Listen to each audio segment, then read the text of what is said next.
Oh, good.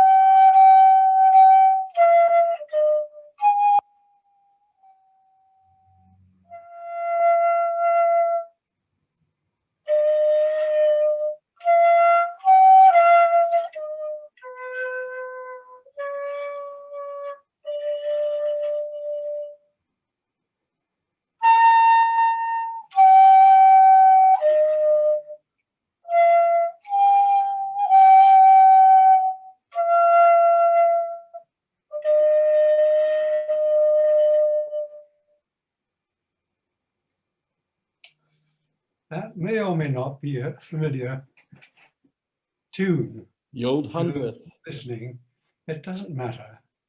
What you heard was my breath blowing across one of 7 holes, the big hole at this end, 6 holes here on which the fingers went, which was the way my musical career, which is still in existence, and for which I got an award from the National Flute Association of the United States in 2015. And Alexander, when an old lady was seeing him for the last time, he said, "What can I do for myself?" He said, "Keep your neck free and give yourself something to look forward to." Well, I hope when I put this to my lips, I'm facing you now, but actually I turn that way because I'm actually playing this as one of the famous flutists in the 18th century played, but it was a bigger flute than this with a key on the end. This is a Renaissance flute and is the nearest thing to what I started life with, penny whistles. And I think I was about 6, or about that age, when I was given penny whistle and mouth organs, and I found tunes on them. And when I started school, age 5, we sang a hymn. It was the Anglican Church, and I could play them on a hymn like that on the penny whistle. That's when I began to realize I could make music myself, which my mother did on the keyboard, on the piano. She had been the organist for a congregational chapel in which her father was a lay preacher, all her young life. And I arrived on the scene when she was in her 30s, I think. But Alexander said, this old lady, "Well, keep your neck free." And I hope when I turned my head there, my neck was free. If it wouldn't, I'd have turned everything. And give yourself something to look forward to. Well, I've looked forward to today because Dart said, and these are 2 famous old men, only one of whom I knew personally, but I could have met Alexander, but my Alexander teacher at the time, Charles Neal, said he was past it. Well, in 1955, I think he probably was, because he didn't leave his, what he had spent his life building up, he didn't leave it in the hands of someone responsible, Walter and Margaret Goldie, but in the hands of his profligate younger brother. Because Alexander was a family man, and he wasn't what I've come to conclude is an important quality of human beings, altruism. We help each other. But we help each other when we can breathe together. The first experience of life all of us had is when we first breathed. We had been pretending to breathe for the last trimester of our lives inside our mother, but only when we reached the air and what was in our lungs was expelled, did the air come in, and we were alive. And we were declared alive, and I'm still alive, and I'm looking back as far as I can look back. I can't remember that moment.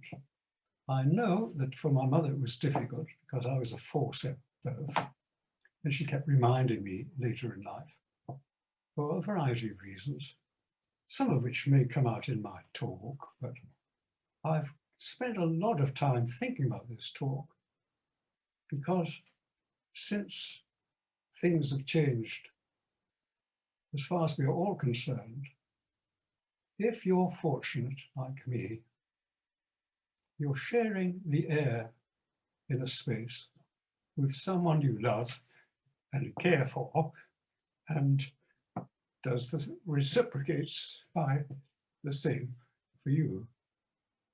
If you're on your own, I'm very sorry for you.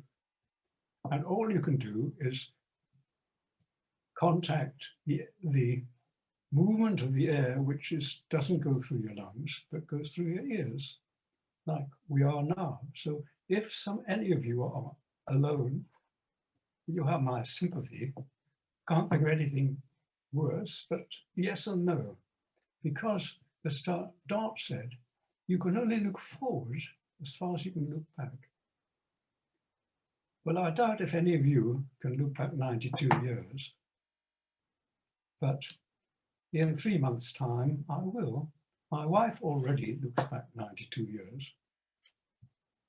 But every day, and I haven't been out today, there's snow on the ground, and I have you to spend my next hour with. I take a walk around the area, and I put a mask on because my daughter, who uses the airwaves from New York to give me orders which are given to her by Yale medical officers. And I go out with a double mask on my face. And I've been doing this for a year now, but not with the masks. That was relatively recent, but because now that there's a scientific possibility for the Americans to deal with the alarm,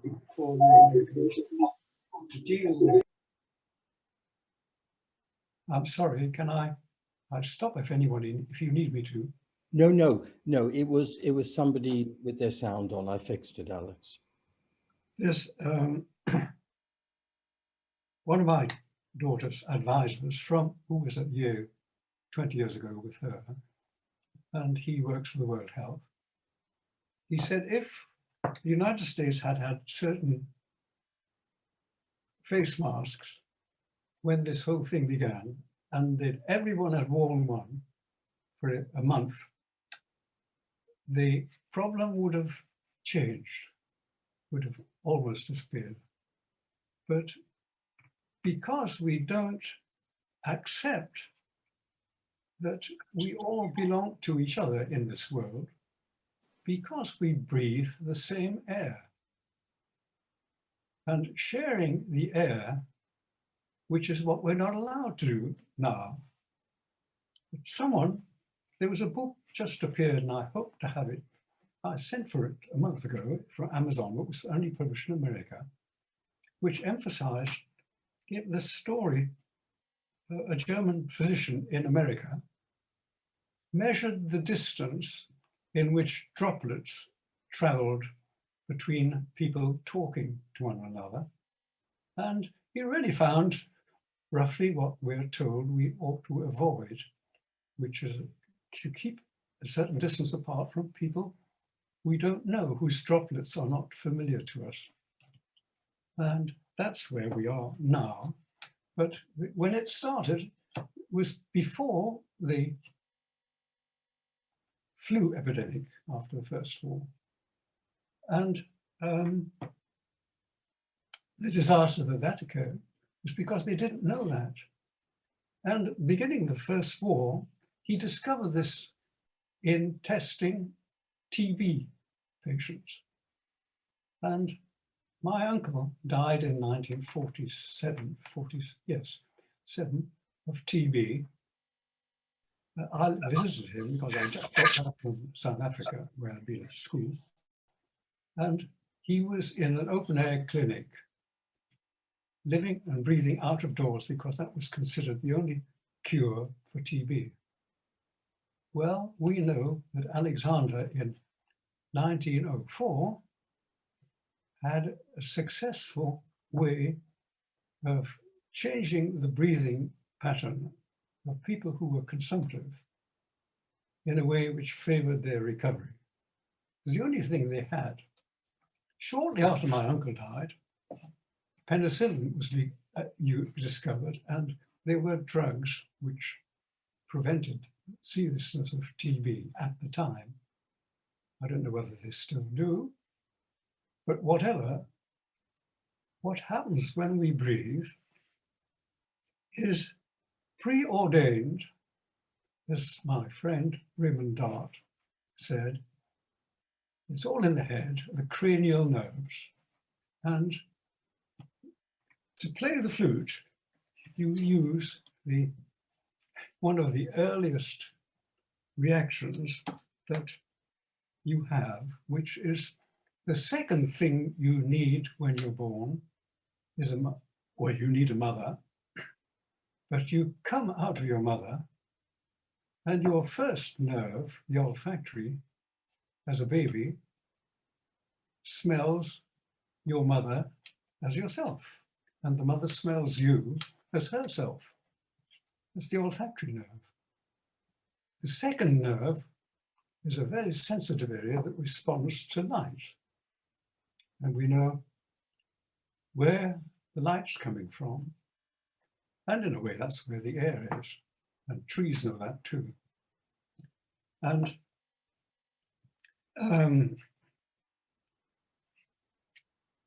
the second, third, when a doctor shines a light in the baby's eyes to see if the retina is functioning, if the baby is blind. If the baby is blind, then they can still function with the other senses. But it's a good thing to know you have a healthy baby. And Alexander was not a healthy baby. He could see all right, but he didn't. The next functional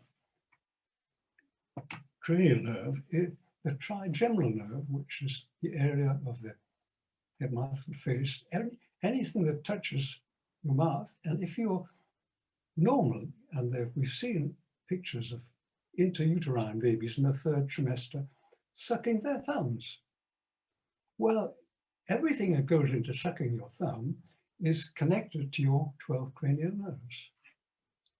The only one that isn't important and functioning, well, it's there and it functions. If you were dropped as a baby, everything would tighten up here because that's the 11th cranial nerve, the accessory, which connects with our head and neck, and also with the 8th, which is the balancing nerve. When that's disturbed, everything's disturbed, and we go into startle, which was the first visible neurological experiment that Frank Pierce Jones undertook with polygraph. And actually, a person who read about Frank's work in 1950, and it's in his collected works if you want to read it, was Charles Neal, who was a breakaway student of Alexander, and about whom you can read, if you read between the lines, in Irene Tasker's biography. And because when Charles, who was cured, if one can call it, he wasn't cured of asthma, because the third year my wife and I were with him, he died in 1958, which is how we happen to be connected up here now, because Charles, when he graduated from Alexander in 1938, I think, he was brought to Alexander. He'd been on a stretcher with asthma, and he was a 17-year-old, I think, and Alexander cured him of asthma. Alexander was very fond of him, but when he graduated, he went back home, and his father, who was a butcher, which in those days, well, certainly during the war, was a good thing to be. And he, one of his father's friends, a business friend, had a bad back. And Charles said he could help him. He gave him a week's lessons. And he said, "What do I owe you?" And Charles thought, well, he didn't know. Because when Alexander passed, which he did, students on to his graduates, he paid them 10 and 6, which was half a guinea. And the businessman said, "Well, what does Alexander charge?" And he said, 3 guineas. He said, "Well, you're qualified. He's qualified. You know his technique. I pay you 3 guineas. And he paid Charles 3 guineas. Charles thought about that because Charles didn't have much to live on. Many of Alexander's first students were independently wealthy. This is how things have changed over the 90 years I've been on this earth. And Charles then decided that he needed to go off on his own. Well, we got that, and when we met Charles in 1954, in 55, well, I'd read Inside Yourself, Murdoch. Murdoch. No, I can't remember the name. Anyway, names go as they did with Dart in his older years. And he said, this is a book, I can't remember who wrote it now. Morgan, was it? I'm like that. No, I can't remember names. But anyway, Inside Yourself was great praise of Alexander. And it also, the person who wrote it had lessons from Charles. And Charles said to Joan and me that, he'd gone on from Alexander. Well, subsequently, we knew that he hadn't. That nobody goes on from Alexander because Alexander was going on all his life. And that's what I really thought I might talk to you about today, is how the process, which has kept me going for all this time, and that I can still play All People That on Earth Do Dwell on the Renaissance flute, which was made by a great friend of mine who's made magnificent early flutes. He made this one specially for me. It's a flute in F, but at a lower pitch, in G, but at a lower pitch, because the Renaissance flute would be in G. So it matches the recorder. And I play every day from a collection of tunes which were spiritual fodder between matins and evensong, which was part of the church system in Holland, where the author, who was blind and designed nearly all the good bells you can hear in in Amsterdam. He tuned them because he had a marvelous ear. His name was Van Eyck, and he was related to the Huygens, the famous Dutch family of the 17th century. And someone wrote down these tunes that he played on the recorder to amuse the congregation who had to be there for matins and then again for evensong. And in between, in the Cathedral of Utrecht, he would play these tunes, wander around playing his recorder.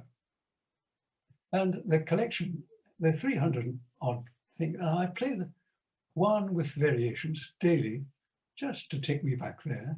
And then I play the modern flute a little bit, but I play Bach unaccompanied suites, violin and cello solos, because they're the most beautiful things to play if you don't have someone else to play with. My wife doesn't play, so it's me on my own.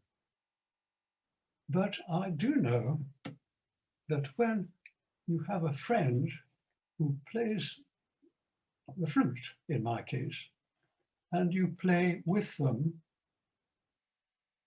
if you play because you both enjoy what you're doing, you're breathing together and you're playing together.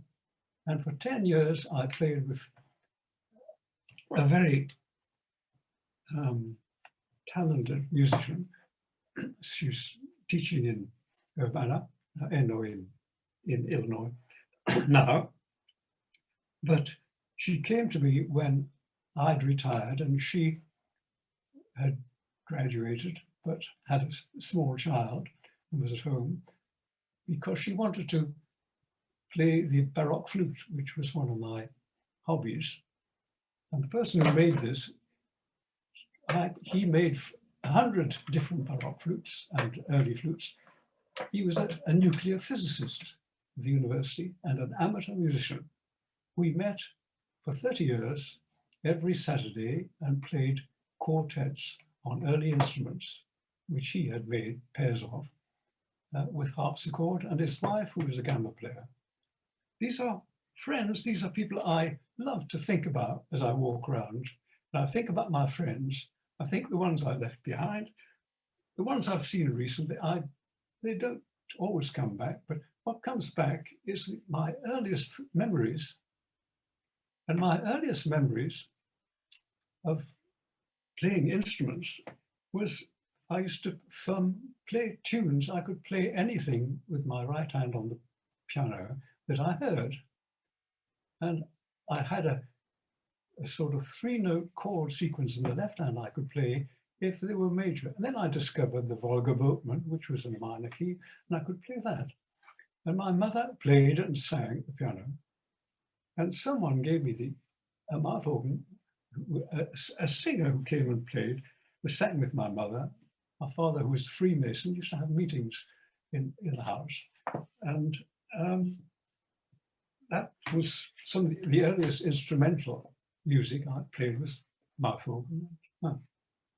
But the first big change in my life, which I look back interestedly, of course, because there's so much concern about children missing school.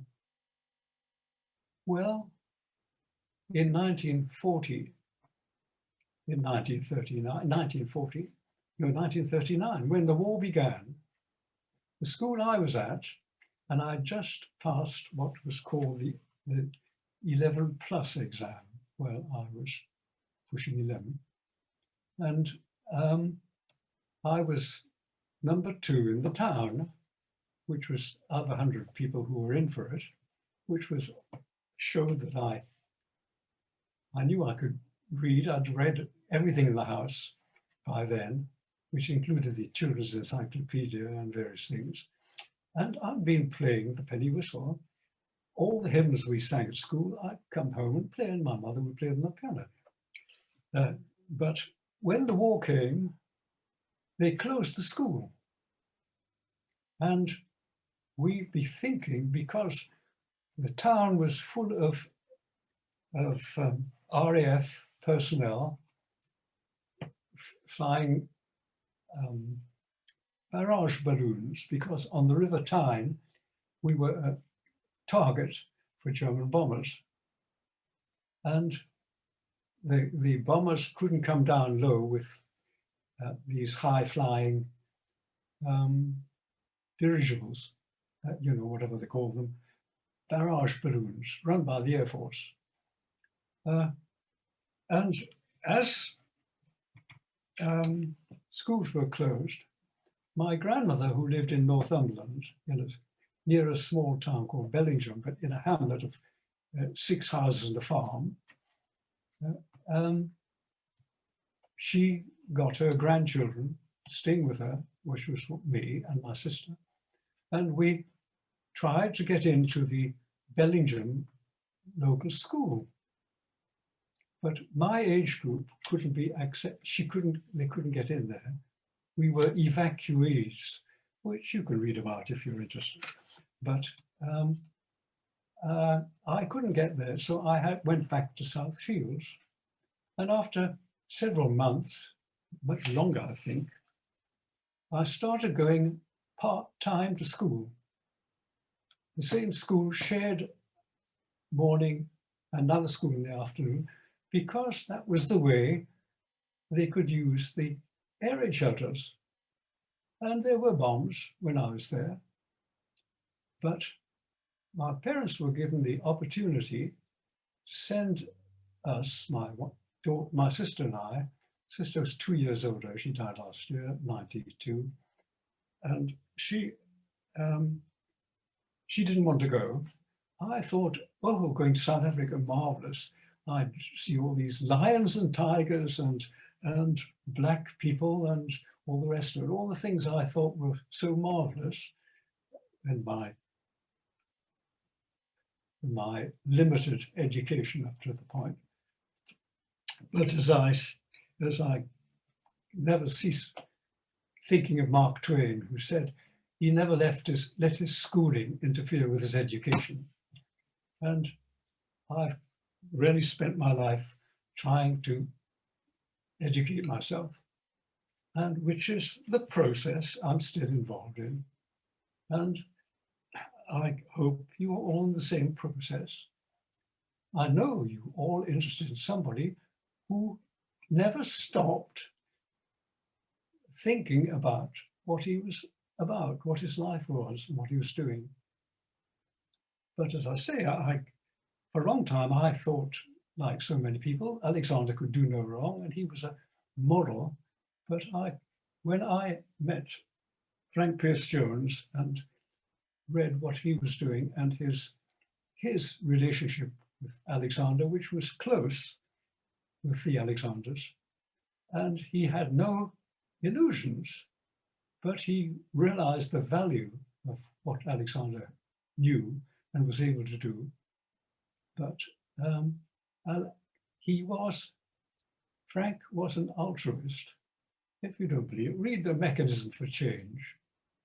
And that inspired me to follow certain things up. The person who inspired that in Frank was in this book, Humankind by Rutger Bregman, which takes many myths about how evil we naturally are, humans, and turns them around and shows that together we are not really that evil. And I think people who breathe together and who sing together are sharing their lives in a way that, and you can't teach the Alexander work unless you're breathing the same air. The fact that you make contact with your fingertips is secondary, in my opinion, because until you're in a situation where you are breathing the same air, the work the communication that's important in this work doesn't exist. But the importance, and this is where I think there's a good place for me to take us to rest, because you all, whoever is there, I don't know, there are half a dozen of you, if you've been sitting, certainly since Markham finished, I'd like you to just stand up, if you don't mind. Just stand up for a moment.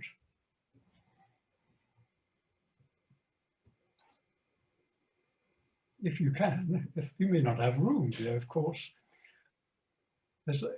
You don't need to see me if you can hear me. But if you will just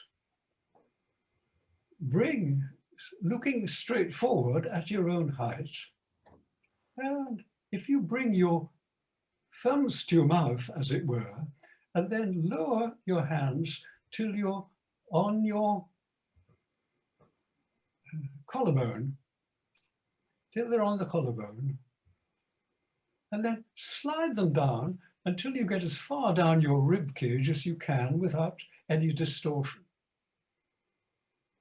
Now, if we come back, you probably, or you may or may not know, if I put my hands together and look at you there, I could say Svasti and be greeting you in Hindi. When you put your fingers together like this, if pads are touching each other, and you slide one hand down until you're at the knuckle of the bone of the other hand.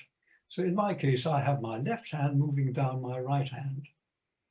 When you're there, if you just gently pay attention to the tip of your index finger and just bend the tip, then the middle finger, then the fourth finger, and then the pinky.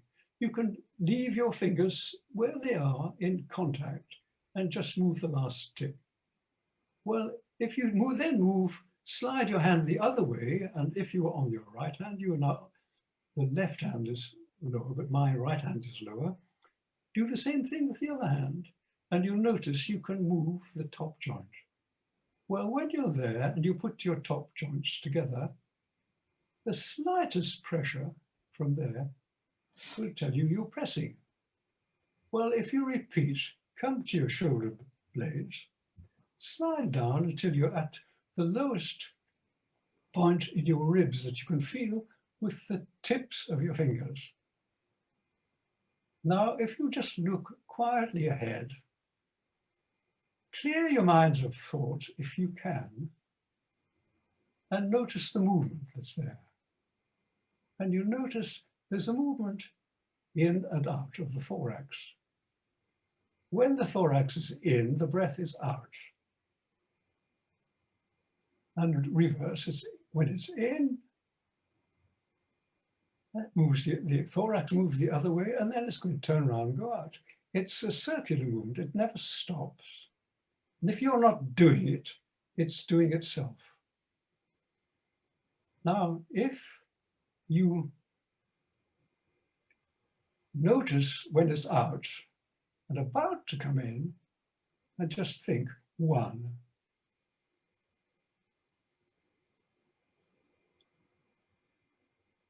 And then 2 at the next.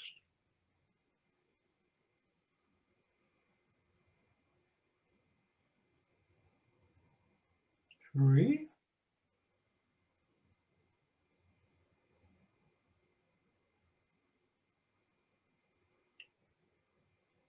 4. Now, I said it because I had to say something, but you have to find yourself, and then it's a cycle, start again. Now, this brings me back to what Dart wrote. What if I can find it? Yeah.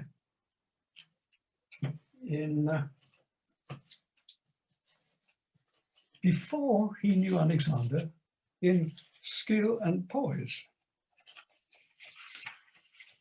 And what he wrote was that rhythm was an article which I did send to you, but I can't find. There's so much junk here. I've written so much and I had to dig it up, because if I hadn't been able to know where to begin, which I didn't till this morning, it suddenly struck me that this is about breathing, because that's what it's all about. Ah, here it is. I've got it. Oh, put it over here. In 1993, the class we had in Illinois had got computers. I'd got a computer, but I didn't know how to use it. The kids all did. And they produced a whole stack of pamphlets for me.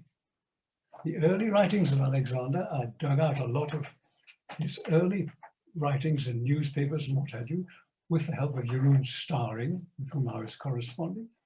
And I'd read it in the library. I'd read Del Sartre books and all kinds of things. And I put together a pamphlet, which I was asked not to publish because it was going for $5 to my students. And Jean Fischer was publishing early writings, and he wanted to be able to sell it, which it was a lot of money to be paying, but then he did a lot of work. But so did Jeroen Staring. Anyway, I published a book called Skill and Poise. I had been asked when I first met Dart, I'd collected his articles because I'd read the first 3 Alexander ones. And in fact,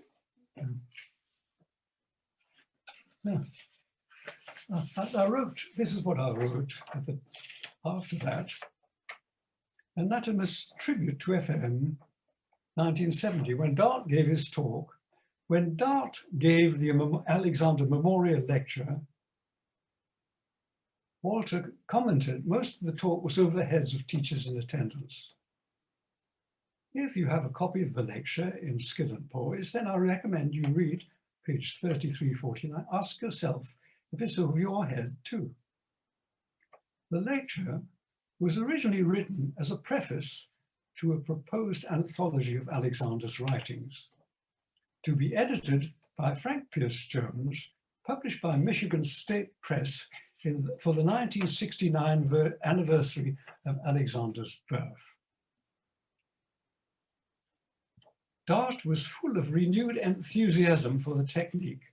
After we became friends in 1967, that's when we went to Michigan State, and Frank came and gave his talk, The Organization of Awareness. All this is all interesting to me, and to if you want to follow it up. Dart was full of enthusiasm and asked what would be most helpful.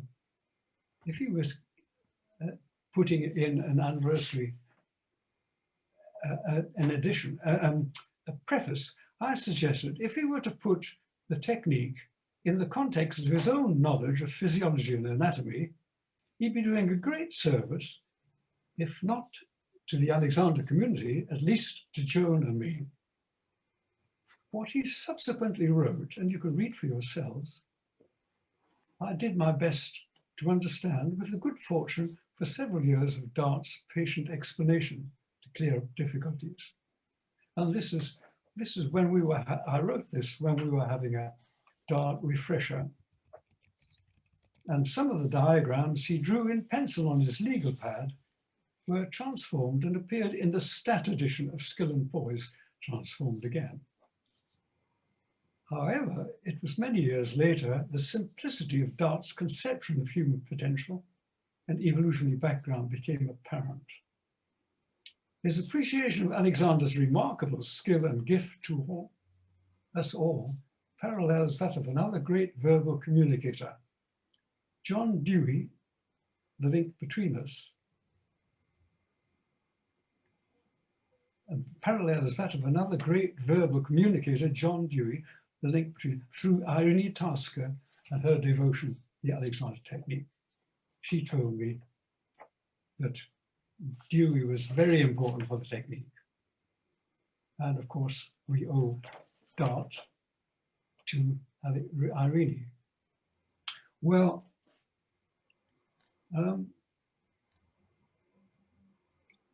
the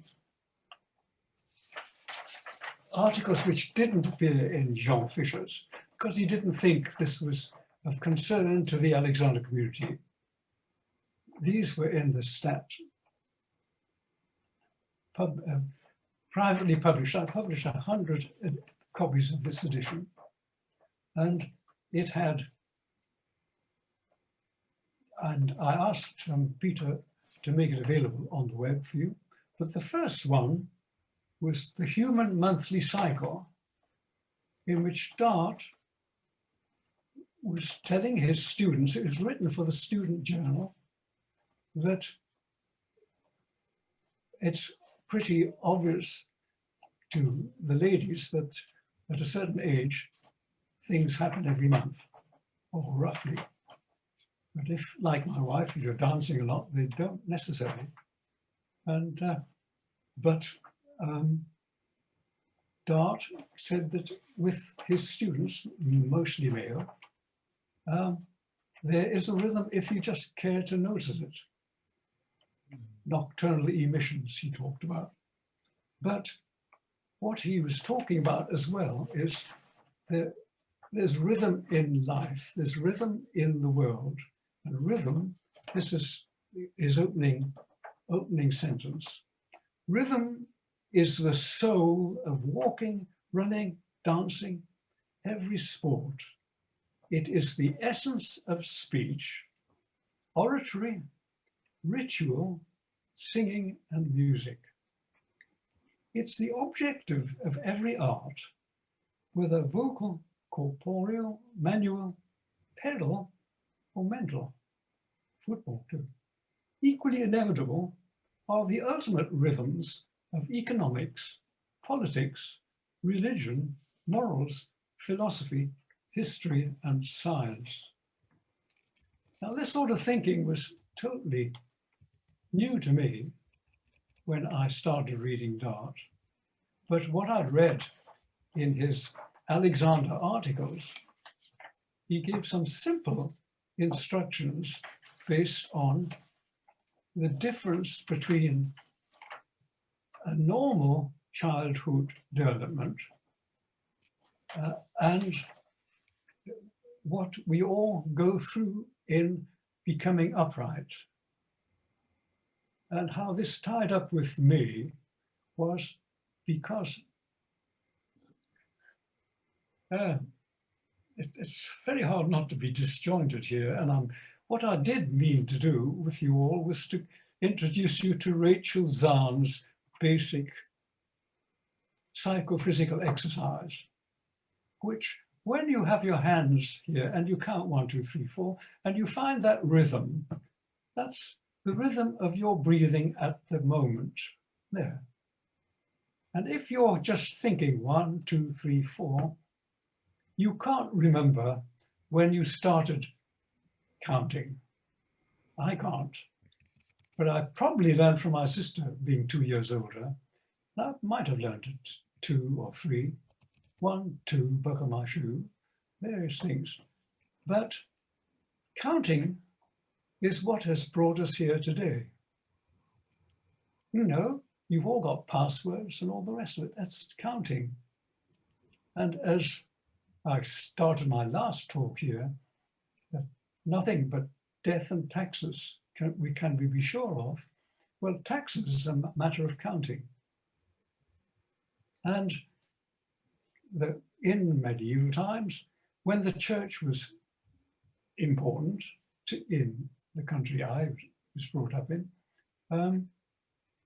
the tithe of whatever you earned was the way you kept the church going.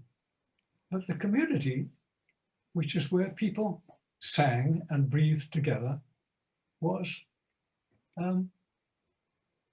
the church, and still is the church. And if you're interested in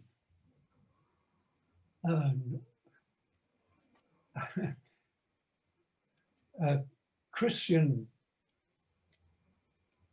a famous Christian, the Bishop of Edinburgh, Richard Holloway, who's Waiting for the Last Bus was one of his last books, which is a fascinating book, in which his ultimate message as Christian bishop who left the community of bishops because there were unchristian bishops among them, in his opinion, and who thought morality was something bigger than Christianity.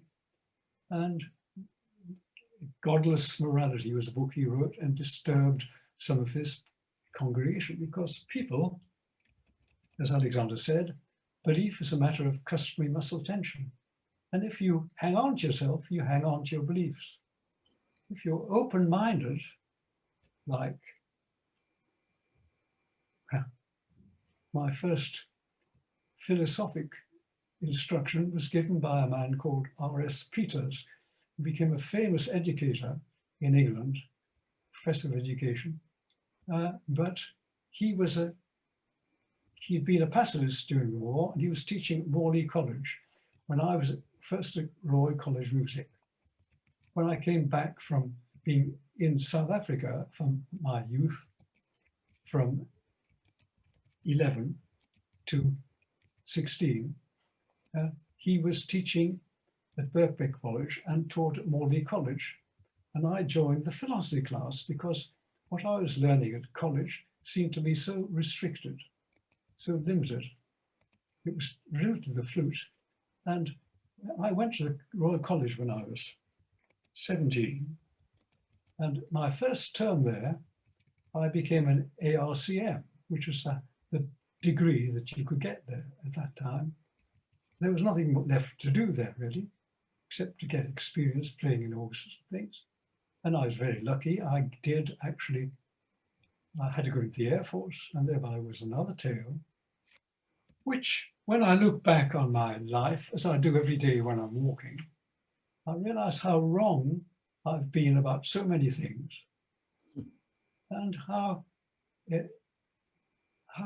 astute Charles Neal was, for instance, when we were in his class, and I used to go to an evening class occasionally, and on one occasion, the person who put me onto Charles Neal was asked, he was a brilliant roommate I had, who was 10 years older than me, he's dead now, who had a degree while I was living with him at the University College with Eysenck, the professor then, and he worked at Maudsley, but he decided psychology was too subjective, and he went into physiology.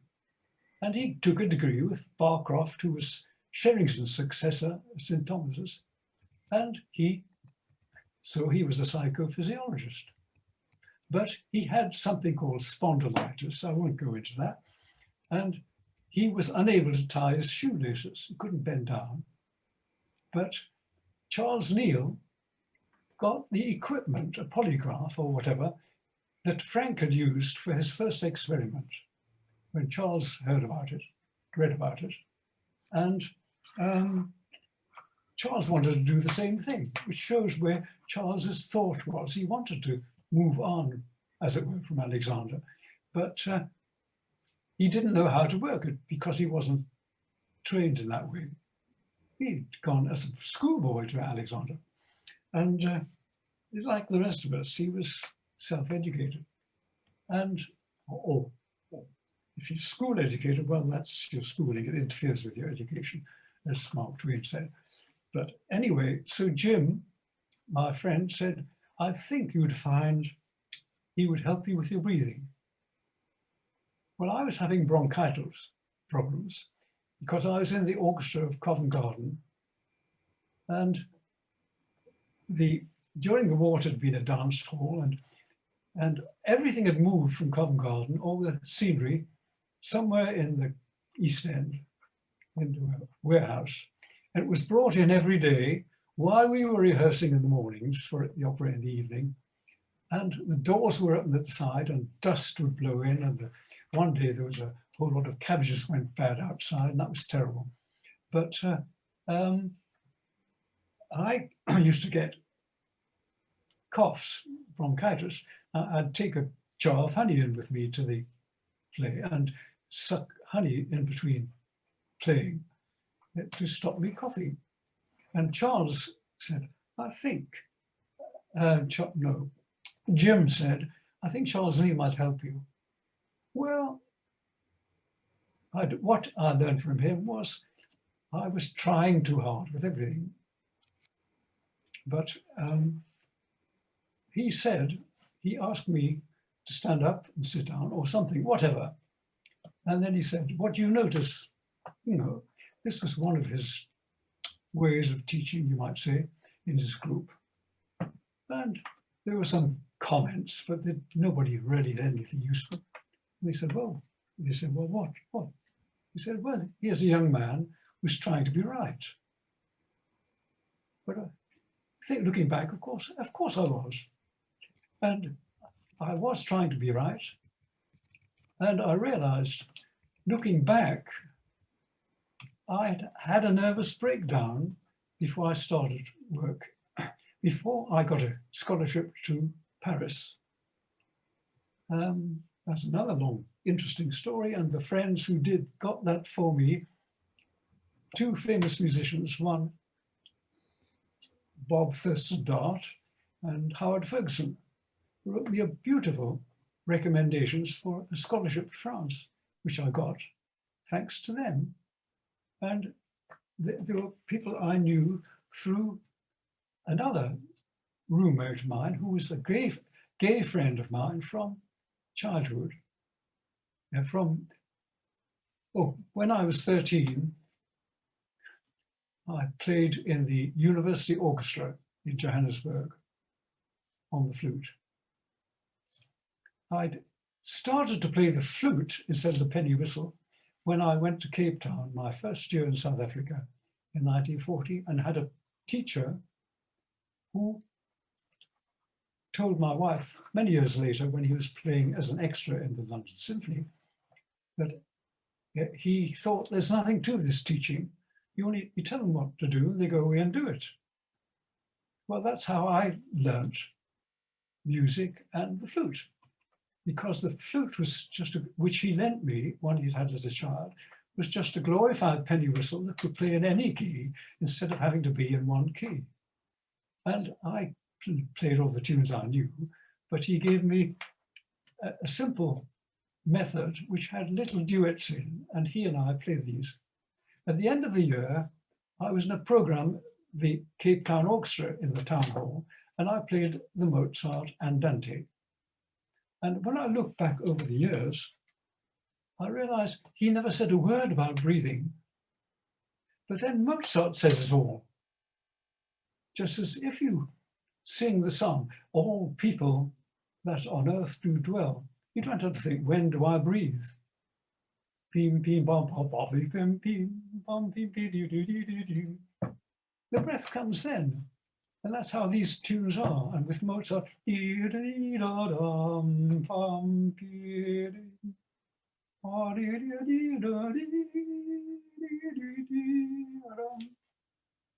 you play Mozart, you play the music, you breathe. I didn't know that then, because when I got my ARCM, I was going in the Air Force, and I thought, oh, I played in an orchestra where the conductor, it was the best junior orchestra in London, the London Senior Orchestra, and Ernest Reed conducted it. He said, you ought to hear Gareth Morris, he sounds like a trombone. I didn't play loudly enough because my uncle couldn't stand the flute, and I had to play piano if I were playing at all at home, somewhere in the garage or somewhere where you wouldn't hear me. So I'd always played quietly. And I went to Gareth Morris, open-minded, and he said, oh, everything you do is wrong. You've got to do this, pull your lips back, and you tongue on the roof of your mouth, you see, like an English T, whereas I used to tongue in the front. I stopped the air coming with the tongue. And I'd found a way of playing which got me an ARCM. I played the Mozart concerto, so I went and played that to Gareth. We spent a whole lesson on the first one. Then he started telling me what I was doing wrong. And take a deep breath, laddie. And that was it. And there was a book written in Oxford University Press that said, when you breathe in and your chest is full, keep it there when you breathe out so that you don't have to lift it again, you know. And I read and did what I was told. But when Gareth gave me all these things to do, I did my best to do them, and I couldn't play the flute at all. I had a nervous breakdown. I spent a week or two in bed and got leave from the Air Force. Then I went back and had to work out how to play the flute again. I was in an Air Force band, and I was sent to the Far East to do this. Well, I thought Gareth Morris had ruined my flute playing. But when I look back, and I look back on Gareth, because Gareth, one of the things he said to me, you shouldn't be living with that man who was a friend of Howard Ferguson's. And we used to go to all the concerts when Gareth was playing, when Myra Hess, who was a great friend of Howard's, was playing Mozart. So I was always with Raymond, his friend, and Gareth said, you shouldn't be seen, people would think things. Well, I knew what he was thinking. And also, as it happened, he told me about his brother. He was very proud of his brother, John Morris, who had won a journalism prize writing about the ascent of Everest, which had just taken place in 1947, I think. And looking back on Gareth, because when I left him to go to the Far East, he gave me a very expensive tutor as a gift. And he really gave me his blessing, but he'd screwed me up. And I couldn't play. I had to find out. The rest of my life has been finding out how to play the flute. And of course, the Alexander Head technique has helped me. And the fact that I can still blow a psalm for you by bringing the flute up and touching my trigeminal nerve and turning to where the hole that is counts, where it's opposite my lips, and if I blow across it, it makes a sound.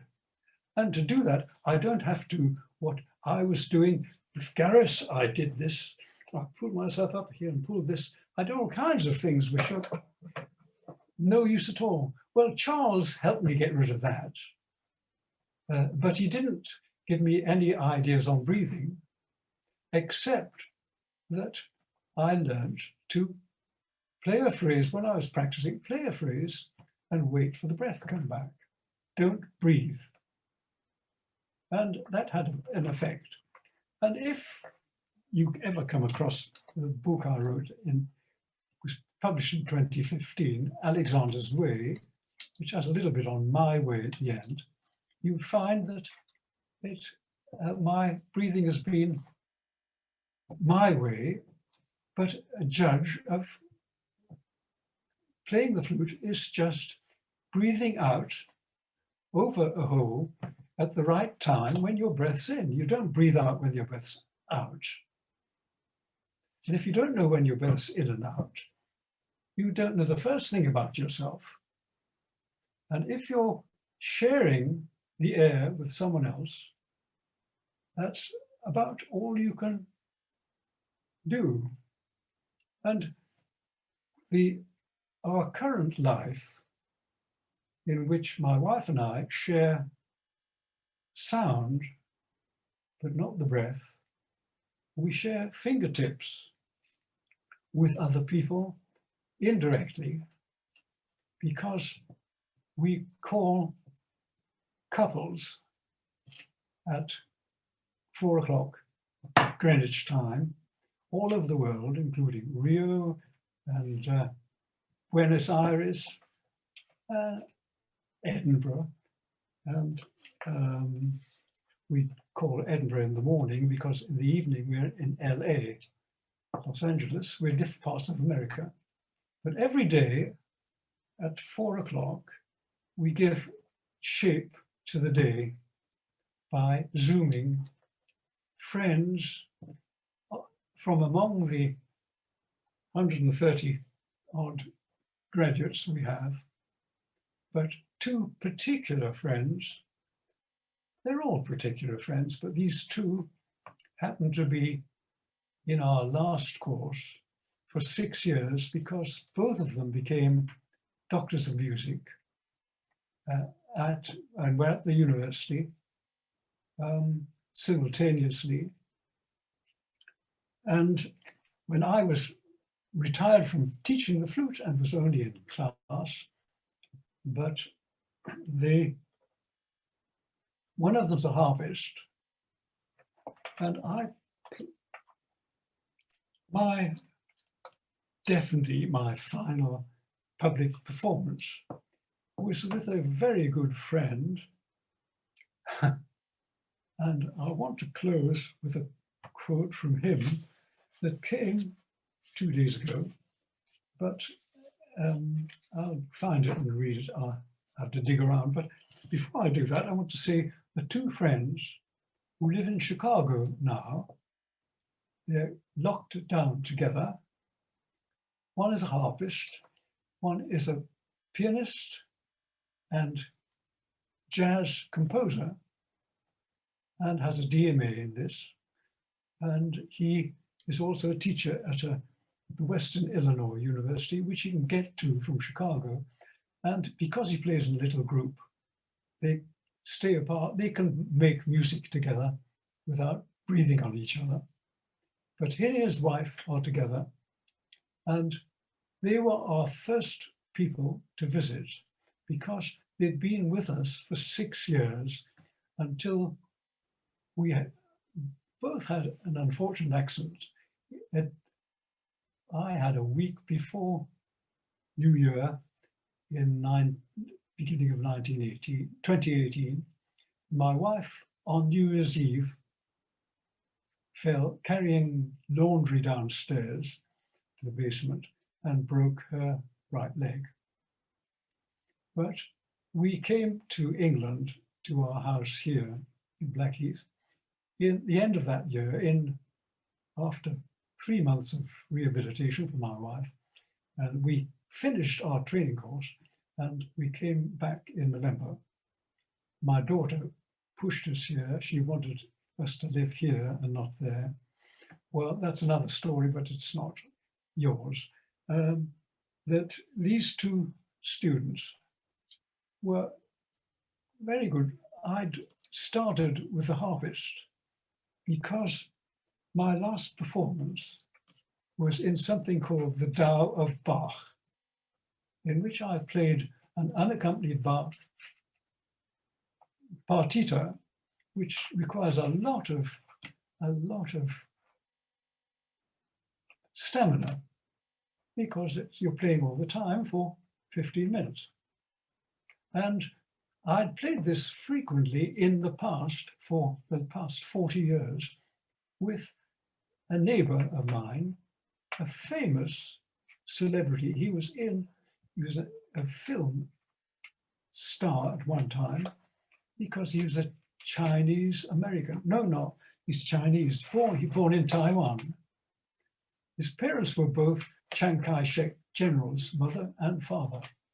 His father was a diplomat too. His name was Tsung Yang Wang, Al Wang, and he had an organization called the Living Tao, and he teaches Tai Chi. His first book, when I first got to Illinois, was just out. It was called Embrace Tiger, and returned to Mountain. Well, another curious coincidence. When we were in Holland, my wife had a Tai Chi teacher called Joe Onfley, and he taught in Australia, and he'd written a pamphlet in English for Australians and Dutch, who all read English fluently, called Embrace Tiger. And when he saw my flute, I had a wooden flute, probably this, we were teaching in the roof of a 17th century house in Amsterdam. That's another long story, I won't go into. But he said, oh, my Tai Chi teacher, my guru, plays the flute. And I didn't know, well, I said, oh, well, it must be a traditional Chinese way of playing. I want to know about that. What do you know? I'd looked into all the early flute playing I could. When I got to Illinois, there was an ad for the Tao, called the Tao of Movement. There was a picture of Al Wong in flowing Chinese robes with a wooden flute, a bamboo flute. I thought, this is it, the Tao of Movement, and he's playing the Chinese flute. I went along. He didn't play his Chinese flute. He had recordings of Jean-Pierre Rampal, and he danced to it because he'd been head of the dance company that opened the big Granite Center in Urbana, in Champaign, and he and his wife had settled there, and they had children at the same school as us. Well, we met later when a friend of mine, Wib Bennett, a famous English flute player, came to Urbana, came and played for the university. He was in Chicago playing. I brought him down for my students, and and Al Wong was there sitting near me. We met, and I told him, I thought, that, oh no, anyway, long and short of it was, his wife was on the school committee, and she said, you and Alex ought to do a concert for the kids, at Leal's school around the corner where my daughter went. We did. That's when we started, and we messed about and played. I played unaccompanied Bach for him. They're all dance movements, and I played Syrinx, and I can't remember what else, but we pranced around. He did this, and I moved around, and we did that for the kids. And then we started doing this for fun in all kinds of places that he was invited to go and teach Tai Chi. And ending up at a place called Essendon, which is another long story I won't go into, but where he went every year to work as a sort of alternative in the middle of Joe Campbell's lectures on myth. Alex? Yes. Can I interrupt you just because I thought you should be aware that we're finishing. Oh, I'm just about, I've got a quarter of an hour, have I? No. We've goes to 12. So oh, yeah, sorry. Well, all I wanted to say to you is... No, I'm not rushing you, but we've got about 5 minutes. 5 minutes. To tie up. Tying it up, yes. My Alexander interests but they've always been around the flute. My judgment of how I was doing was how it affected the flute. But without my wife, who had this hands-on skill, and I saw right from the beginning, when I didn't think that there was much in the technique for me, except feeling good if I got a turn from my wife. It was when Frank started publishing, and I met him, that I saw there's something serious here that I can get my brain into, if you like. And so I've spent my life following the brainy part of it. And the biggest change was when I met Rachel Zahn. And I read her paper and I realized there's so many different ways of thinking you've got the Alexander technique. Rachel taught it. She started in 1966 and taught it till the 70s at New York. But in New York at that time with the teacher, they didn't know anything about the whispered R.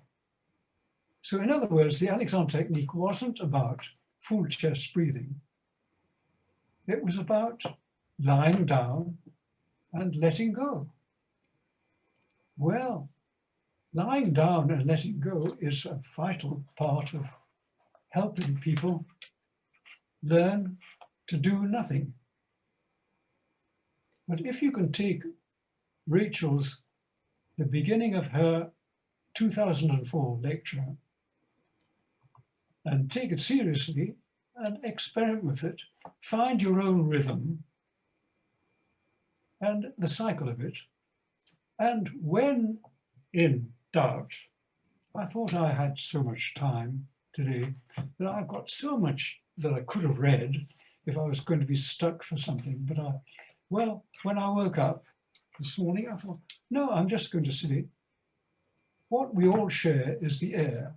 And to close, I would say, these two friends in Chicago, they asked me, after the third year together, would I marry them?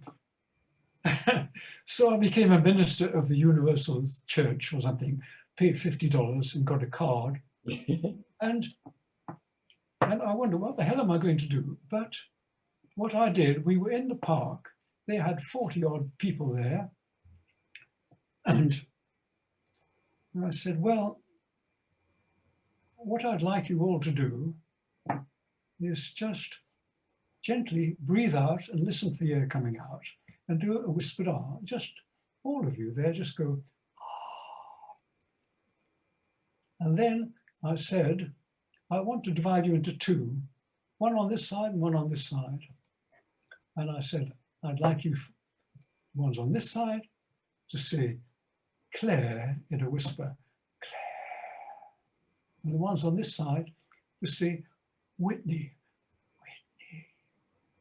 And if you both do it, all do it together, and you breathe out, let it in, then do it again, the air will join one with the other. And then they can each make their personal statement. But that was all I could do for them. And as a minister of, well, God, as you understand God, as they say in AA, whatever. It's the air we breathe. And when we stop breathing, we're not here. As long as we do, and if we can share it, we really have something intimate. And until we can really get back to breathing together, our work has been stopped, but not the thoughts.